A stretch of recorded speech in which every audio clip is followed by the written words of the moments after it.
안녕하세요. 그 말씀 교회 성도 여러분. 몇 주 만에 다시 뵙게 되었습니다. 그동안 코로나 바이러스 때문에 온 나라, 온 세계가 다들 어려워하는데 다들 하나님의 은혜로 잘 계실 줄로 믿습니다. 오늘 제가 나누고자 하는 말씀은 신명기 말씀입니다.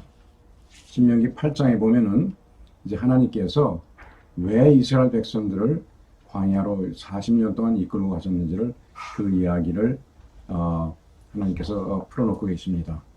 오늘 그래서 신명기 8장 말씀을 아마 이 설교 이전에 읽었겠지만 다시 한번 보도록 하겠습니다. 특히 딴 것이 아니라 3절에 보면은 구체적인 이유가 나와 있습니다. 너를 낮추시며 너를 줄이게 하시며 또 너도 알지 못하며 네 조상들도 알지 못하던 만나를 내게 먹이신 것은 사람이 떡으로만 사는 것이 아니요 여호와 입에서 나오는 모든 말씀으로 사는 줄을 내게 알게 하려 하십니다.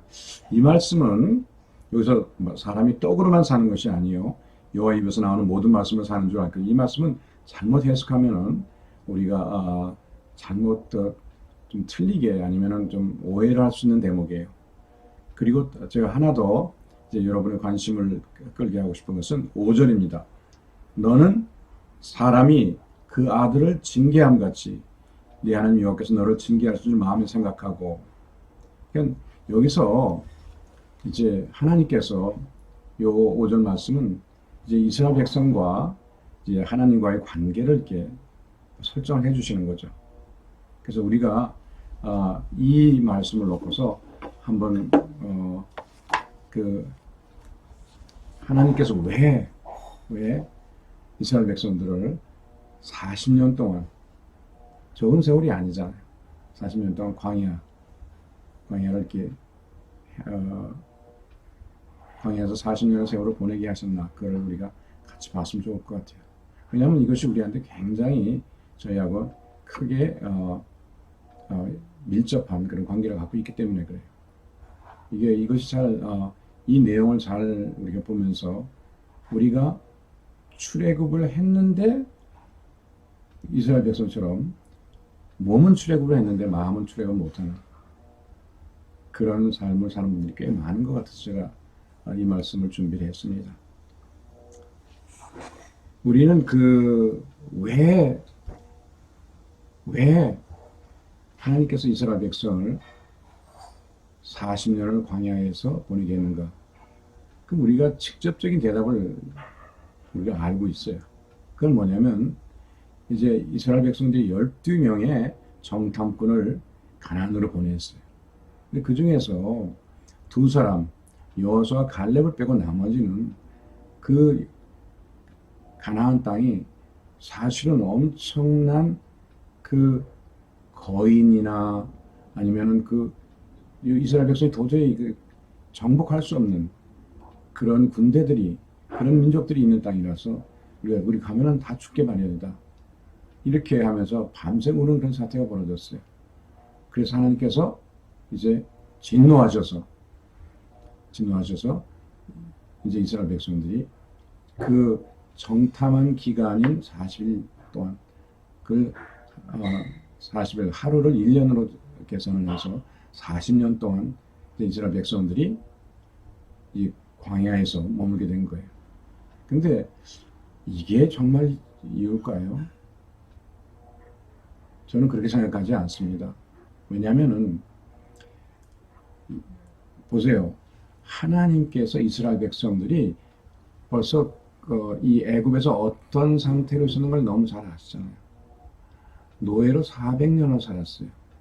그러면은 우리가 무슨 하나의 직업을 갖게 되면은 직업병이라는 게 생깁니다. 근데 400년을 노예로 살아면은 그 마음속에 노예 근성이라는 게 생겨 있어요.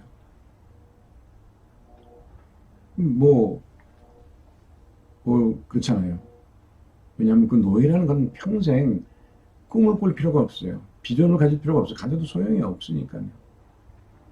근데 그렇게 살았던 이스라엘 백성이 지금 애굽에서 이렇게 나왔다고 해서 이 사람들이 하나님께서 이스라엘 백성들을 애굽에서 이끌어내셨다고 해서 바로 믿음의 사람들이 되어갖고 누구든지 와라 이렇게 하자 하면서 용기와 담대함을 가질 거라고 생각하는 자체가 이상하죠. 하나님도 그거 아셨을 거예요. 지금 외형적인 이유는 그렇게 얘기하셨지만 사실 하나님께서도 그걸 이스라엘 백성들이 그럴 줄 아셨을 거라고. 예를 들어서 만약 바둑을 우리가 둔다고 보죠. 그러면 아주 바둑을 잘 두는 분, 뭐 예를 들어서 프로 구단 그런 분하고 저같이 아주 바둑돌을 어디다 놓을지도 잘 모르는 그런 저랑 바둑을 둔다고 하면요. 제가 한 수, 그분이 한 수 이렇게 와 두고 이제 번갈아 줄 겁니다. 그러니까 제가 한 수 두면 거기에 대해서 그분이 이렇게 그것을 대항하는 수를 두겠지만은 사실은 그분은 제가 어떻게 바둑 둘 걸 다 알고 또 제가 벌써 바둑을 하나 놓으면 돌을 안 하면 거기서 어떤 의도라는 걸 다 알고 있죠. 앞으로 어떤 욕심을 갖고 바둑을 걸 다 알게 되는 거죠. 그렇기 때문에 표면적으로 보면 제가 바둑돌을 어디다 뒀기 때문에 그분이 또 어디다 바둑돌을 두는 것으로 보일지 모르지만은 실제로는 그분은 벌써 다 저의 바둑이 앞으로 어떻게 전개될 것 그리고 어디다 바둑돌을 올 걸 다 알고 있는 거예요. 그래서 사실은 뭐 하나 제 바둑돌을 놓을 때 그분이 어떤 형태로 이렇게 그걸 바둑돌을 넣었다고 해서 제가 그 바둑돌을 놓기 때문에 거기에 그분이 놓은 건 아니에요. 이분은 벌써 전체 바둑에 대한 계획이 다 벌써 끝나 있는 상태 아니겠어요. 저는 뭐 사람끼리의 어떤 바둑도 그런 정도라면은 하나님께서는 벌써 우리의 아니면 이스라엘 백성들이 어떤 모습으로 행동할 것이라는 것을 이게 다 아신다고 봐도 무리는 아닌 것 같아요. 물론 뭐 그렇게 믿음 없이 행한 것이 잘했다는 건 아닙니다. 근데 그 이전에 하나님께서 믿음 없이 행한 것을 알고 계시다는 거예요. 그러니까 하나님께서 처음부터 이 이스라엘 백성들을 이끌어낸 때부터 벌써 이스라엘 백성들을 어떻게 훈련하고 어떻게 이 노예 근성에서 벗어나게 하는 그런 것들이 다 계획이 벌써 계신 거죠.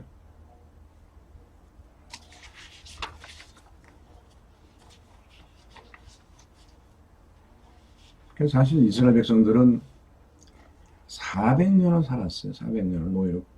그러니까 지금 그 세대에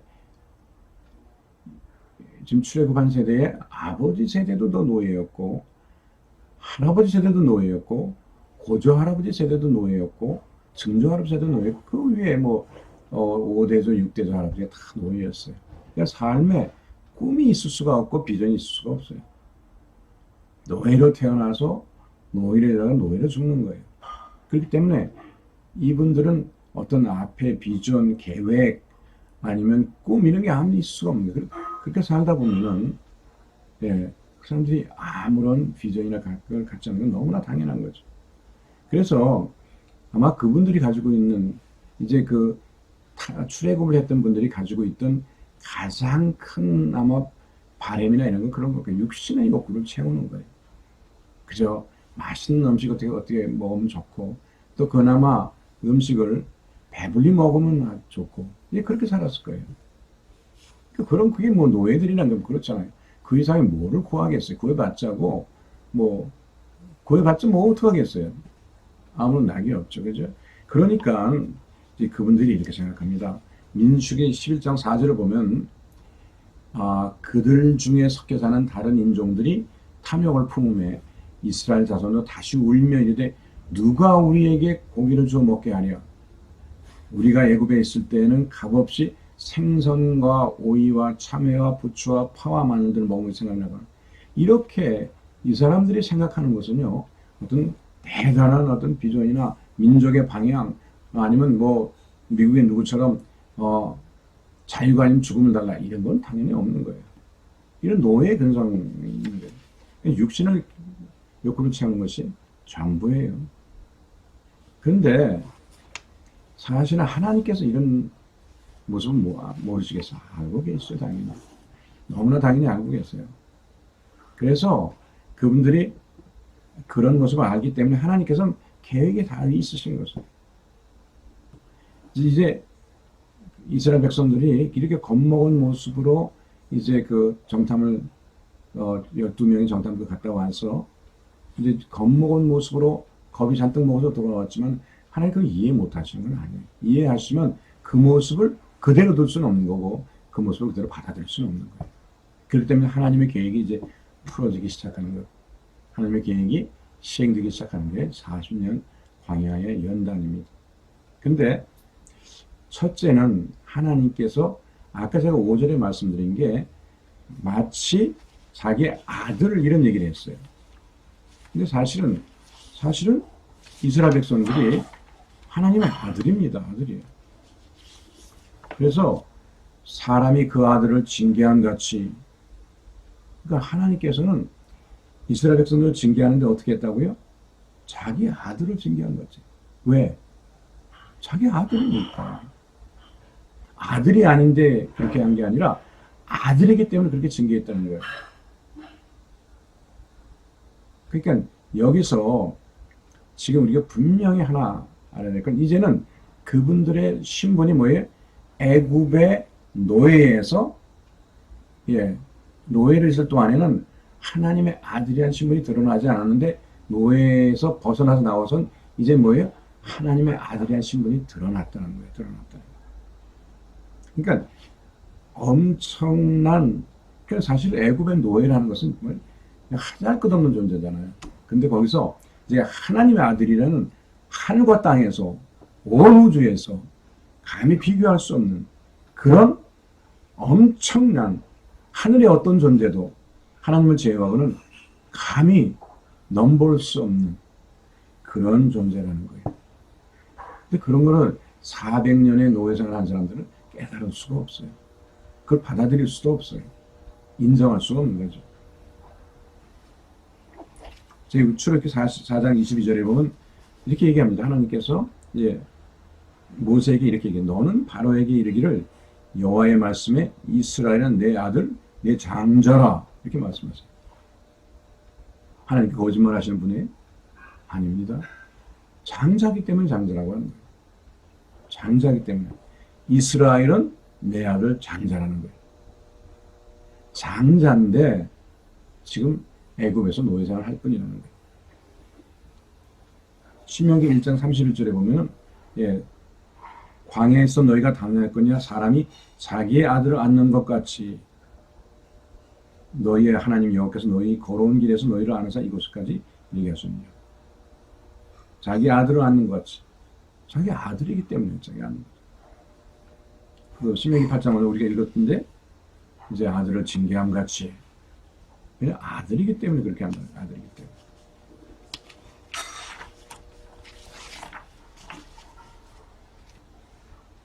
근데 우리가 여기에 보면 이제 신명기 8장 3절에 보면은 우리가 너무나 익숙한 것인데 조금 아까 말씀드렸잖아요. 사람이 떡으로만 사는 것이 아니라 여호와의 입에서 나오는 모든 말씀으로 사는 줄 너희가 알게 하겠습니다. 그 이유 때문에 만나를 먹이셨다는 거예요. 근데 여기서 우리가 이 말씀의 의미를 조금 살펴봐야 될 것 같아요. 우리가 그냥 얼핏 들으면은 우리가 떡만 먹어서 사는 게 아니라 하나님 말씀으로 살아야 돼 이렇게도 느껴지잖아요. 과연 그럴까요? 그 만나를 내게 먹이신 것은 이것과 연결해서 우리가 생각을 해야 되거든요. 사실 연결해서 생각하면 이렇습니다. 사실은 이스라엘 백성들이 나올 때 다 또 바리바리 쌓고 나왔을 거예요. 그 중에 가장 중요한 건 식량을 챙겼을 거예요. 근데 그 식량이 얼마나 갔을까요? 아직 앞으로 남은 세월이 40년인데 그 식량이 얼마나 갔을까요? 닷새, 열흘, 오래 가서 한 달을 갔다고 치자고요. 그럼 그 다음은 어떻게 해요? 한 명, 두 명이 아니잖아요. 우리 집에 어떤 손님이 오면요. 손님 오면 그 손님 한번 치르는 것도 쉽지 않습니다. 그냥 뭐 끓이고 볶고 뭐 다 해야 되잖아요. 근데 한 명이 아니라 200만이 넘는 사람이에요. 그걸 어떻게 하겠어요? 그다음부터는 어떻게 해요? 뭐 광야에 뭐가 있습니까? 먹을 게 있습니까? 아무것도 없죠. 이제 굶어 죽는 거예요. 그런데 어떻게 해요? 하나님께서 말씀하셨어요. 뭐를 말씀하셨어요? 내가 너희들을 먹이겠다는 거예요. 그래서 하늘에서 내려온 게 만나가 내려온 거예요. 만나는 뭐예요?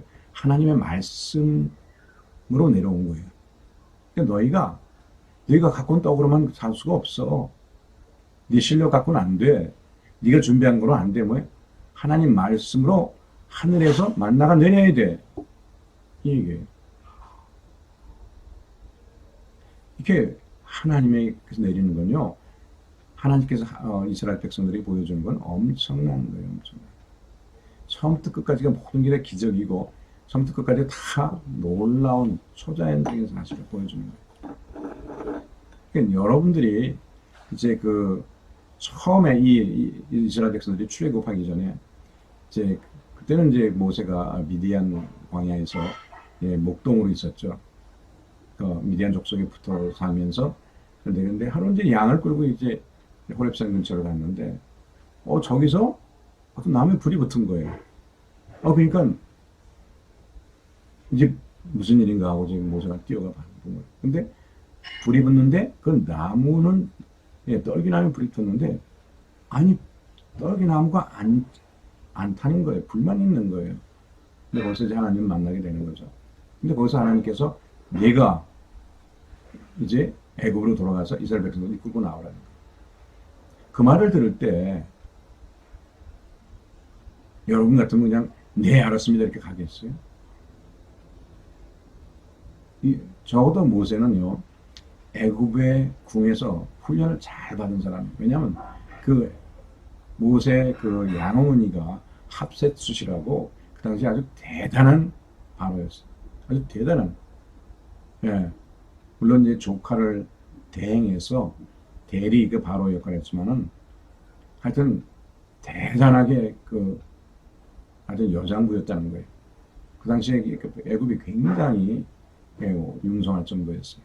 그런 양어머니를 뒀으니까 뭐 대단했겠죠. 또 뭐 그 양어머니가 뭐 모세 하나밖에 없는데 얼마나 잘해줬겠어요. 그래서 뭐 훈련이나 교육이나 교육 다 받았죠. 그러니까 뭐 모세는 딱 하나님께 말씀하실 때 머릿속에 딱 계산이 섰을 거예요. 내가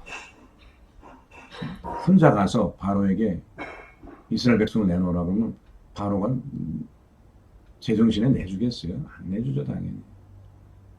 왜냐면 그 당시에 벌써 그 200만을 넘는 그런 이제 히브리 노예가 그 애굽의 경제에 미치는 영향이 대단했잖아요. 뭐 돈 들어가는 것도 아니고 시키면 되니까 먹을 거면 주면 되니까.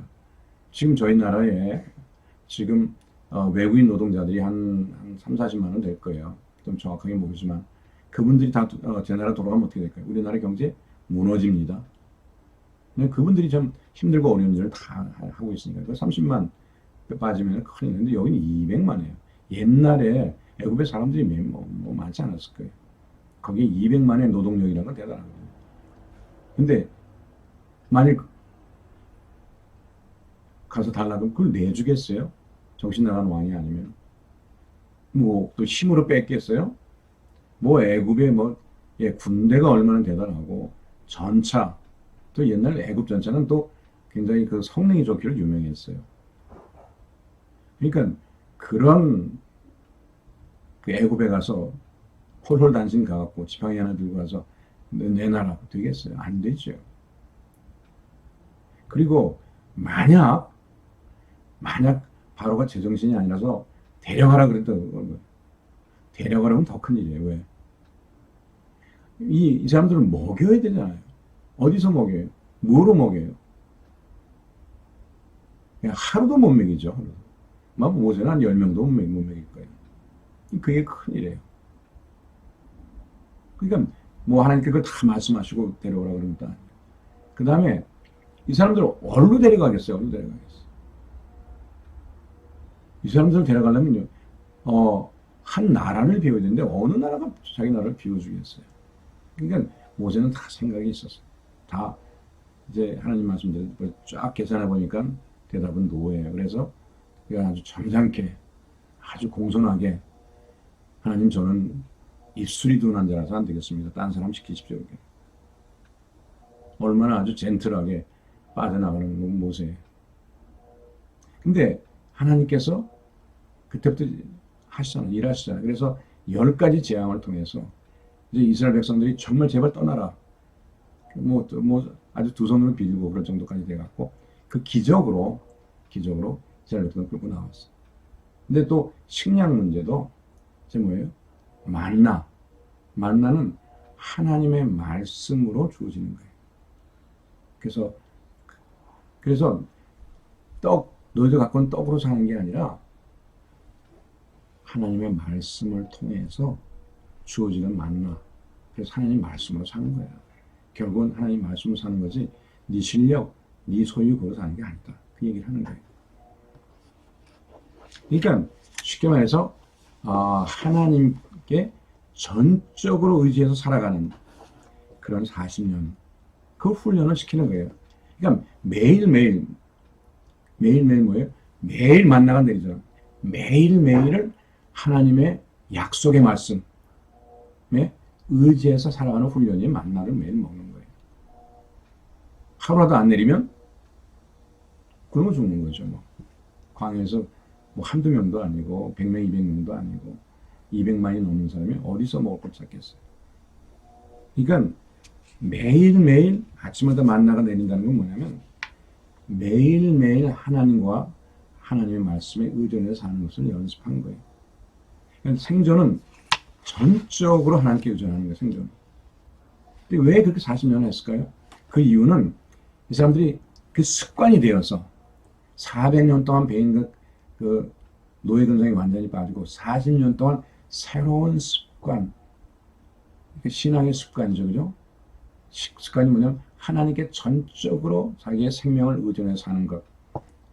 그렇게 훈련을 해서 가나안 땅에 입성해서 넉넉한 생활을 하더라도 마음이 변하지 않고 하나님을 전적으로 의존해서 살게 하기 위해서 하신 거예요.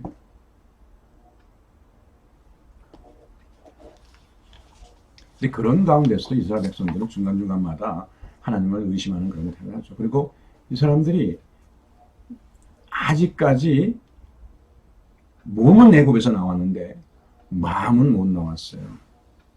마음은 못 나왔어요. 그래서 어떤 일이 벌어지냐면은 계속 애굽 타령을 하는 거예요. 심지어 고기 타령을 한 적이 있잖아요. 그때는 모세가 너무 화가 나서 자기도 하나님께 이렇게 얘기하더라고요. 내가 저 사람들을 낳았습니까? 내 자식입니까? 막 이렇게 얘기를 해요. 하나님께서 그래 내가 너희들 그야말로 그냥 코에서 고기 냄새가 날 정도로 그 정도로 먹여주겠다. 그래서 하나님께서 이제 바람을 불어서 메추라기가 날라고 했는데 메추라기가 쫙 들에 쌓이는데요. 여러분 아주 저도 상상해 보신 분이 많지 않을까? 제가 몇 번 찾아봤어요. 자꾸 또 찾아. 왜요? 확인을 하려고. 그냥 믿어지지 않아서. 얼마나 쌓였냐면 이스라엘 백성들은 이렇게 그 가운데 성막이 있으면 동서남북을 이제 각 그 지파별로 나누어서 이렇게 쭉 행진을 하는데 그래서 그 장막을 멈춰서 이제 장막을 치고 이렇게 머무를 때도 그런 형태로 이렇게 장막을 칩니다. 가운데 성막이 있고.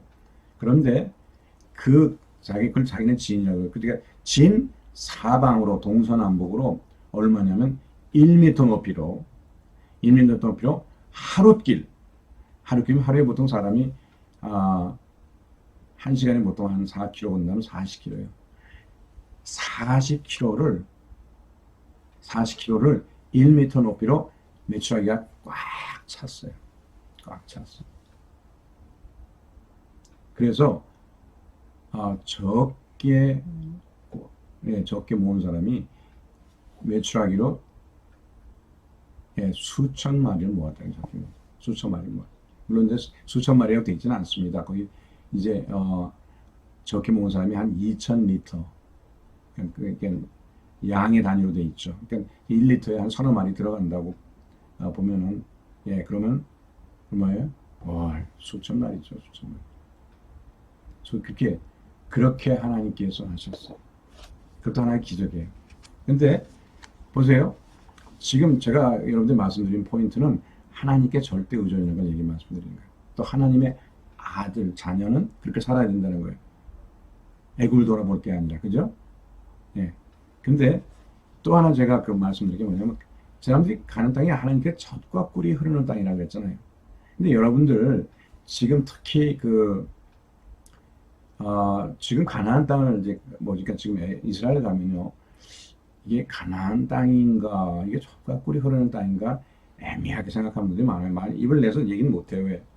성경 말씀을 내가 부인하는 것 같아서 말은 못해. 근데 속으로 그래요. 깊숙이 이게 젖과 꿀이 흐르는 땅이 저런가? 여러분도 그렇게 생각하시는 사람이 대다수일 거예요. 근데 맞습니다. 젖과 꿀. 근데 그거를 하나님께서 벌써 말씀을 하셨어요. 우리가 신명기 11장에 가면요, 이런 말씀이 있습니다. 이제 신명기 11장을 좀 제가 읽을 텐데요. 9절에 보면 이렇게 되어 있습니다. 여호와께서 너희의 조상들에게 맹세하여 그들과 그들의 후손에게 주리라고 하신 땅, 곧 젖과 꿀이 흐르는 땅에서 너희 날이 장소리라. 여기는 젖과 꿀이 흐르는 땅을 너희 조상들한테 약속한 것 좀 주겠다고 말씀하세요. 근데 거기에 단서가 붙었어요. 10절을 보면요, 내가 들어가 차지하려 하는 땅은 내가 나온 애굽 땅과 같지 아니하니. 예, 이 사람들이 나온 애굽 땅과 다르다는 말씀하세요. 이걸 마음에 좀 두시길 바랍니다. 거기에서는 너희가 파종한 후에 발로 물대기를 채소밭에 됨과 같이 하였거니와, 예, 너희가 건너가서 차지할 땅은 산과 골짜기에 있어서 하늘에서 내리는 비를 흡수하는 땅이에요. 요 말씀을 잘 보셔야 돼요. 그러니까 애굽 땅은요, 이제 나일강이 쭉 이제 내려오다가, 예, 그다음에 이제 그 바닷가에 가까워져서는 이게 쫙 부채살처럼 쫙 펴집니다. 이게 예, 쭉 해서 아주 가느다란 지류로 이렇게 쭉 퍼지는데, 물론 가느다라 그래도 굉장히 크죠. 이제 여러 지류로 쫙 부채살처럼 펴지는데, 그래서 우리는 그 삼각주라 그러잖아요. 거기는 항상 물이 많아요. 물이 항상 흘러. 그래서 물을 그냥 그 물줄기만 틀어서 갖다 쓰면 되는 거예요. 물이 항상 있으니까. 낮이나 밤이나. 물이 있으니까 물을 자기가 경작하는 땅에다 끌어다 쓰기만 하면 되는 거예요. 그래서 여기는 뭐냐면 물대기를 채소밭에 댐과 같이 하였거니와. 그럼 물이 항상 있어요. 근데 이제 그 가나안 땅은 다르다는 거예요. 너희가 건너가서 차지할 땅은 산과 골짜기에 있어갖고, 예, 물이 다 이제 그 애굽 땅의 특히 삼각주 지역, 예, 나일강 하류 쪽은 평평한 평야인데, 여기는 산가들이 있어서 물이 아래로 흘러서 물이 흡수가 돼버린다는 거예요. 이건 평소에는 물이 없다는 얘기예요. 평소에 물이 없다는 얘기예요. 그러니까 어떻게 해요? 막상 농사 지으려고 할 때 물이 없어요. 어떻게 해야 돼요? 비가 와야 된다는 거예요. 그래서 12절부터 이런 얘기가 있습니다. 네 하나님 여호와께서 돌보아 주시는 땅이라. 연초부터 연말까지 네 하나님 여호와는 항상 거기에 있느니라. 근데 하나님께서 돌봐 주시겠다는 거예요. 그러니까 하나님이라는 팩터가 없으면은 이 가나안 땅은 아무 쓸모가 없는 땅이 되는 거예요. 보세요. 왜냐하면 물이 없어. 비가 와도 다 스며들어 버려. 흡수한. 그래서 13절 잘 보셔야 돼요. 내가 오늘 너에게 명하는 내 명령을 너희가 청정하고 너희의 하나님 여호와를 사랑하여 마음을 다하고 뜻을 다하 섬기면, 하나의 조건절이 붙습니다. 너희가 이렇게 하면은 14절에 뭐라고 말씀하면, 여호와께서 너희의 땅에 이른 비 늦은 비를 적당한 때에 내리시리라. 내리시리니, 이제 이른 비는 이제 우리 가을비를 말하고, 이제 우리가 경작 시작할 때 씨를 뿌릴 때 있는 비고, 그다음에 이제 늦은 비는 이제 봄비를 말합니다. 적당한 때, 그러니까 비가 아무 때 와도 소용없어요. 비가 와도 이 농사 짓는 거랑 연결이 안 돼서 비가 오면은 그냥 스며들고 끝나는 거예요. 그죠? 뭐 농사 다 끝나고 쉬는 때 비 온다 소용이 없는 거예요. 딱 농사를 지을 때, 물이 필요할 때, 그게 적당한 때, 그렇게 하면은 이제 예수님, 그러니까 하나님께서 그럴 때에 비를 내려주시면 어떻게 돼요? 그러면 너희가 곡식과 포도주와 기름을 얻을 것이요. 그리고, 예, 그러니까, 그래서 이게 뭐예요? 이제, 거기서 엄청난, 예, 추수를 하고, 예, 엄청난 과실을 얻어서 넉넉한 삶을 살 수 있다는 거예요. 또 15절에 보면 또 가축을 위하여 들에 풀이 나게 하리니 내가 먹고 배부를 것이라. 그러니까 이렇게 돼서 예, 젖과 예, 가축이 이제 가축을 기르게 되면 거기서 젖이 나고 또 예, 풀이 나고 꽃이 피면 거기서 이제 꿀을 딸 수가 있는 거죠. 그러니까 이게 젖과 꿀이 흐르는 땅에서 너희가 원래부터 다 돼 있어서 그게 아니라 이제 하나님께서 도우시면 쉽게 말해서 너희가 하나님을 사랑하여 마음을 다하여 뜻을 다하여 하나님을 섬기면 그러면은 하나님께서 이제 이게 젖과 꿀이 흐르는 땅이 되게 하시겠다는 거예요. 그러니까 젖과 꿀이 흐르는 땅이 될 가능성이 있는 땅이에요. 근데 어떤 때 이스라엘 백성들이 하나님을 사랑하고 마음을 다해 뜻을 하여 섬기면 젖과 꿀이 흐르는 땅으로 바뀌는 땅이란 말이죠. 그래서 우리는 우리가 오해하거나 착각하면 안 되는 게 뭐냐면 원래부터 이 애굽처럼 물이 그냥 흥건해서 그냥 끌어다 쓰기만 하면 그런 땅이 아니라요. 하나님께서는 이 가나안 땅을 특별하게 만드셨는데 그 뭐냐면 가나안 땅은 그냥 하나님을 안 섬기고 하나님을 사랑하지 않고 그래도 하나님 잊고 살아도 되는 땅이 아니라 하나님을 잊고 살면은 젖과 꿀이 흐르는 땅이 아니라는 거예요. 예. 제가 이제 캘리포니아 살 때 캘리포니아는요, 특히 남가주는 비가 안 옵니다. 겨울에 가끔 와요. 그래서 저 노래도 있어요. 어떤 팝송에 남가주에는 절대 비가 안 온다. It never rains in Southern California. 그런 막 노래도 있을 정도예요. 근데 그 어쩌다가 비가 한번 오잖아요. 그럼요. 그 평생 누렇게 말라있는 산들이 언덕이나 있는 데가 그냥 얼마나 파릇하게 하는데 얼마나 멋있는지 모르겠어요. 그야말로 1년에 한 번, 두 번 이렇게 보는 거죠. 겨울에.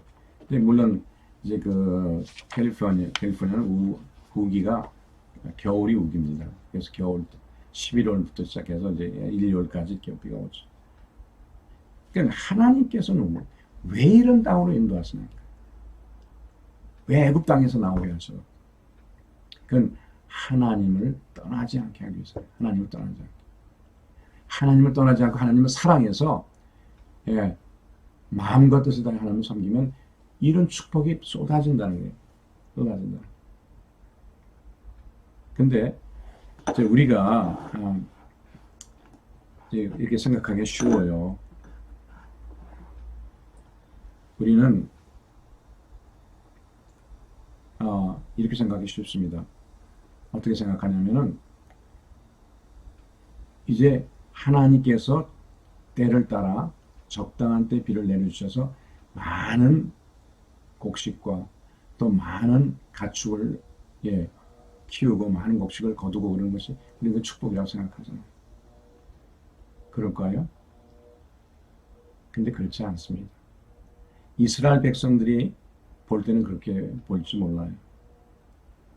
그렇지만은 영원한 시간에 그건 어떨까요?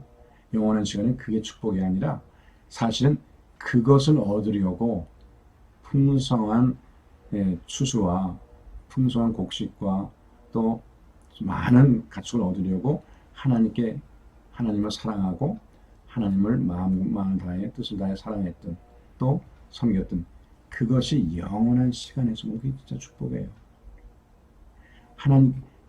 이스라엘 백성들은 그 뒤에 것, 많은 소출과 많은 곡식과 많은 가축을 그거 축복이라 생각했는지 몰라. 근데 하나님께서는 사실은 진짜 축복인 하나님을 사랑하고 하나님을 마음을 다해 뜻을 다해 섬기는 것 그걸 위해서. 제가 어렸을 때 그랬을 때 그때는 어린이용 약이 그런 게 없었어요. 지금은 뭐 어린이용 약이 있어서 뭐 아주 달짝지근한 그런 시럽으로 돼서 그냥 뭐 그냥 아이들이 힘들지 않게 먹지만 그때는요 어린이용 약이 없었어요. 그래서 이 숟갈에다가 이렇게 마이신 같은 거 굉장히 쓰잖아요. 예, 이 숟갈에다 이렇게 그것도 딱 알약이면 얼마나 좋겠어요. 딱 하루에 그러면 그렇게 숟갈에다 이렇게 그 약을 툭툭 털어놓고는 그걸 지금 물을 넣고 손으로 이렇게 예, 새끼손가락으로 이렇게 한다. 왜 새끼손가락을 하냐면 이렇게 한 다음에 그걸 삼키는데 얼마나 쓴지 몰라요. 그래서 저희 부모님들은 그래서 저를 이제 하려고 늘 사탕을 준비하고 그랬어요. 그래서 너 이거 잘 마시면 그냥 잘 먹으면 그냥 사탕. 그래서 저는 이제 박하사탕을 좋아했는데 그래서 제가 이제 약을 막 꿀꺽 삼키면은 집에 입에 그냥 얼마나 쓴지 입에 넣고 다 막 삼키기 싫어요. 뭐 그럼 옆에서 막 난리가 나죠. 뭐 화도 내기도 하죠. 그냥 삼켜. 그러면 제가 이제 억지로 삼킵니다. 그러면 얼른 입에 뭘 넣어주냐면 박하사탕을 넣어주세요. 그럼 그 박하사탕 맛에 제가 그 약의 쓴맛을 잊게 되죠. 그럼 저희 부모님의 진짜 목표는 뭐예요? 진짜 목표는 박하사탕이 아니에요. 그 약을 먹고 제가 건강해지는 거죠. 하나님도 마찬가지. 이스라엘 백성들이 무지하고 또 400년 동안 노예로 살았기 때문에 정말 뭐 비전이라든지 이상이라든지 아니면 꿈이나 이런 게 없는 백성이다. 그래서 억지로 이스라엘 백성들을 가장 복된 가장 축복스러운 그런 그 자리 하나님과의 마음을 다해 뜻을 다해 힘을 다해 사랑하는 그 자리로 이끌어 가시기 위해서 하나님 목표를 주셨는데 그게 뭐냐면 이제 너희가 하나님을 사랑해서 마음을 다해 뜻을 다해서 하나님 섬기면 이런 축복이 있을 거야. 그렇게 해서 약간 현세적인 축복을 보여주심으로 말미암아서 이스라엘 백성들이 하나님께 열심히 내도라는 그런 일을 한 거예요. 사실 실제 축복은 그런 거예요. 근데 사실 이것이 하나님께서 인간을 창조하신 목적이에요. 인간이 타락해서 지금 어떤 하나님과 그런 관계로 들어가기 참 힘들기 때문에 하나님께서 하지만 지금 제가 이렇게 이스라엘 백성들이 얘기를 드렸지만 지금 이제 우리 얘기를 좀 해보죠. 우리는 뭐예요? 구원받기 전에는 세상에 살아요. 우리는 애굽은 사실 우리가 세상이라고 비유합니다. 우리 성경에서는 애굽을 세상이라고 봐도 전혀 틀리질 않아요. 우리는 애굽에 살면서 공중의 권세 잡은 자, 사단이죠. 사단 밑에서 노예 생활을 했어요. 근데 이제는 우리가 뭐예요? 예수님을 믿음으로 우리가 거기서 출애굽을 했잖아요. 그래서 성경에서는 그 홍해를 건너는 것을 우리가 세례받는 거라고 표현합니다. 성경에 그렇게 표현이 나와요. 그러니까 물 밑으로 지나갔기 때문에. 그다음 그러면 40년 광야 생활은 뭐예요? 우리가 말씀과 삶 가운데 훈련을 받는 걸 말합니다. 사무엘하 7장 14절에 보면 이렇게 되게 나는 그에게 아버지가 되고 그는 내게 아들이 되니 그가 만일 죄를 범하면 내가 사람의 매와 인생의 채찍으로 징계하려니와 이런 말씀이 있어요. 다른 말로 하면 하나님께서 우리를 인생의 여러 가지 환경을 통해서 또는 하나님의 말씀을 통해서 훈련을 하신다. 훈련한 다음에 어떻게 해요? 그 다음에 있는 과정이 뭐예요? 40년을 광야에서 있다가 그 다음에 가나안 땅에 들어가잖아요. 그 가나안 땅에 들어가는 건 뭘까요? 어떤 의미가 있을까요? 가나안 정보는 우리한테 아주 큰 의미가 있습니다. 굉장히 큰 의미가 있어요. 이게 사실 많은 분들이 이런 의미를 잘 못 깨달아서 우리가 흔히 그렇게 얘기하잖아요. 승리하세요 이렇게 하잖아요. 승리. 우리는 뭔지도 잘 모르면서 그냥 나도 따라서 써요. 그냥 써요. 승리하세요. 뭐. 그 말씀 교회 성도들 승리하세요. 그럼 여러분 그게 무슨 뜻이에요? 무슨 뜻이에요? 이러면 어떻게 해야 돼요? 제가 오늘 그 뜻을 알려드릴게요. 이제 우리가 이제 그리스도인 이제 이스라엘 백성들의 가나안 정벌이 그리스도인들에게 어떤 의미가 있는지를 제가 자세히 설명하겠습니다. 우리가 그 의미를 알기 위해서는 그 당시의 전쟁에 대해 좀 더 이해를 해야 돼요.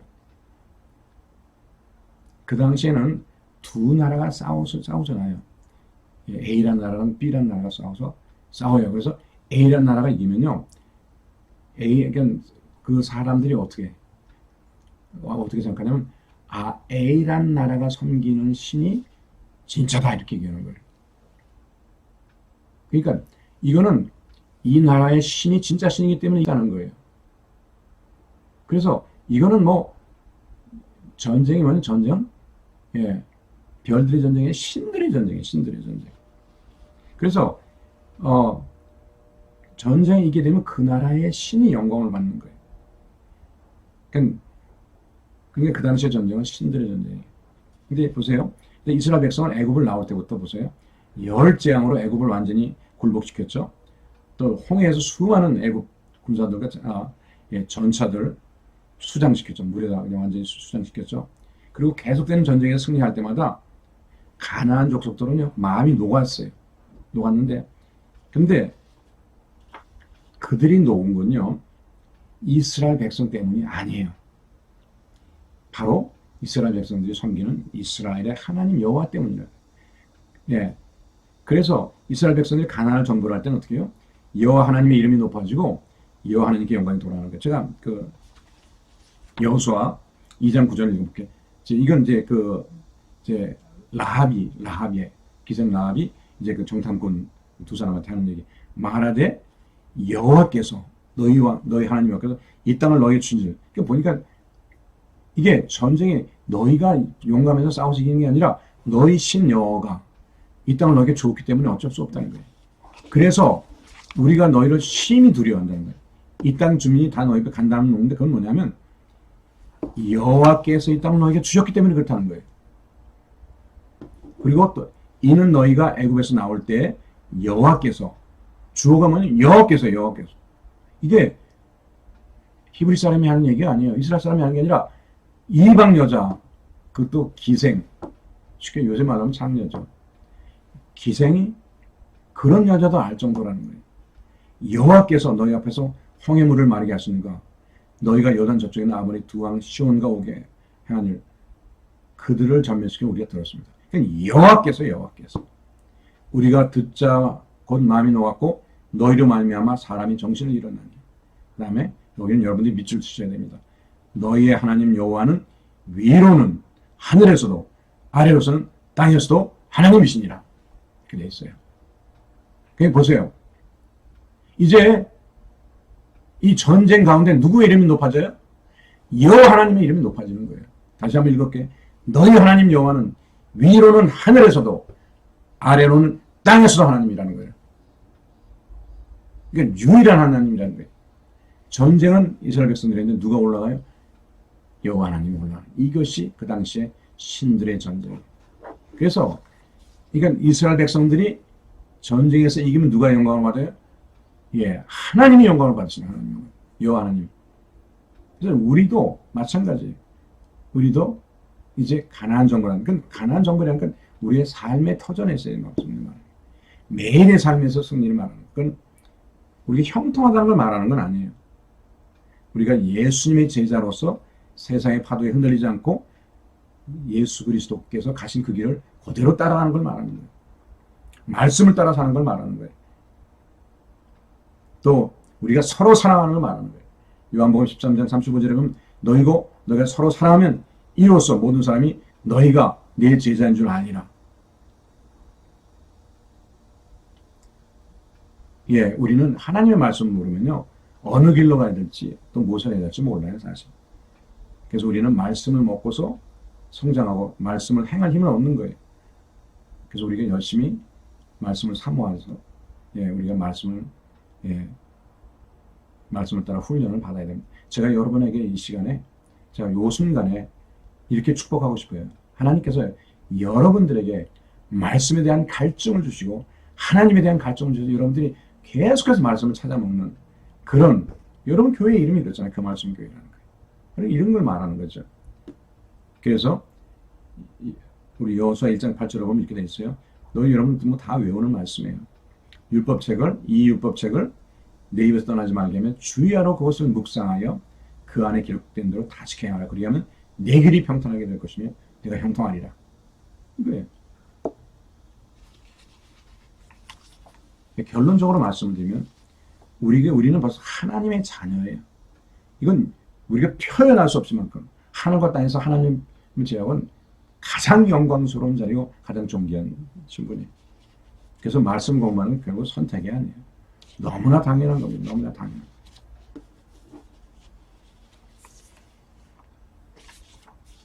그러니까 여기서 조금 제가 그 마태복음 말씀 좀 더 하면은 그러니까 사단이 이렇게 합니다. 너희가 하나님의, 그러니까 예수님들은 네가 하나님의 아들이거든 이렇게 얘기해요.